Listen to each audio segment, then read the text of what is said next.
Bonjour à tous, plus que 2 jours avant la Saint-Valentin. Et oui, vous ne pensiez quand même pas y échapper cette année.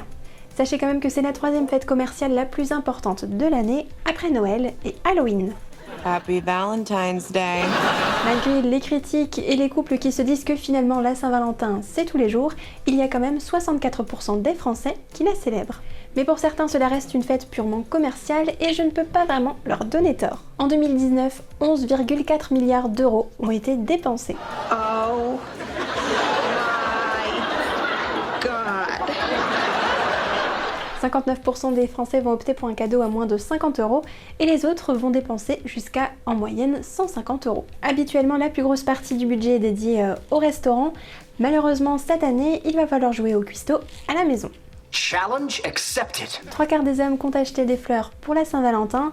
D'ailleurs, en 2019, 198 millions de roses ont été produites exclusivement pour cette fête. Mais seulement 27% des femmes vont en offrir à la personne qui partage leur vie. Pour être un petit peu plus original, pourquoi ne pas opter pour un bouquet de fleurs en Lego ?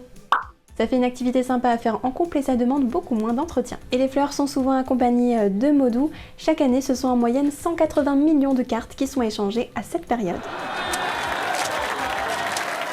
Alors quels sont les autres cadeaux les plus prisés ? Il y a évidemment les chocolats, Have a chocolate. Thank you. les bijoux, Oh, it's a tiara! A tiara! I have a tiara! Put it on me, put it on me, put it on me, put it on me, put it on me, put it on me, put it on me. et les vêtements.